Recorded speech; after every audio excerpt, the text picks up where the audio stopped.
আবার একটি নতুন রেসিপি নিয়ে আপনাদের পাশে চলে এলাম। কুমড়ো আর মসুর ডালের রেসিপিটি শুরু থেকে শেষ পর্যন্ত দেখবেন, সাবস্ক্রাইব করবেন, সঙ্গে থাকবেন, পাশে থাকবেন। কুমড়ো লাল করার জন্য কড়া বসিয়ে দিচ্ছি।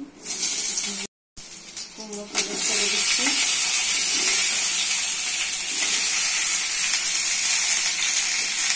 লাল করে দিতে হবে।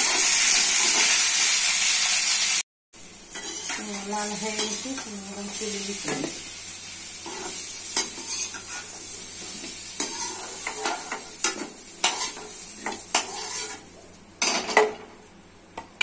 হয়ে গেছে, দিচ্ছি গোটা জিরা, তেজপাতা।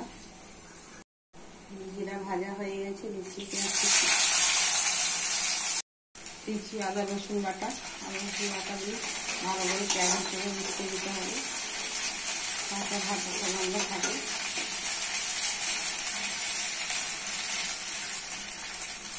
দিয়ে দিচ্ছি মশলা, হলুদ, লঙ্কা, জিরা, ধনা, লবণ।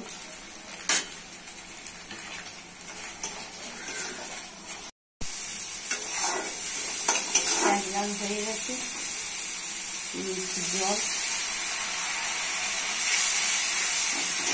কষিয়ে দিতে হবে। মসুর ডাল,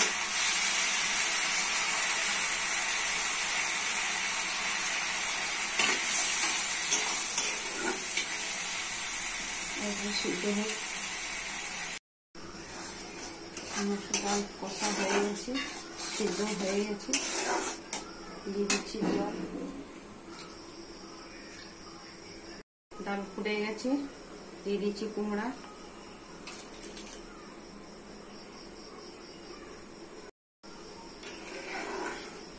রেসিপিটি তৈরি হয়ে গেছে। দিয়ে দিচ্ছি গরম মশলা। হয়ে গেলে নাম করে দেখাচ্ছি। রেসিপিটি রেডি হয়ে গেছে। কত সুন্দর, কত কালারফুল, কত টেস্টি। বাড়িতে করে খাবেন, পরিবারকে করে খাবেন। সাবস্ক্রাইব করবেন, সঙ্গে থাকবেন, পাশে থাকবেন।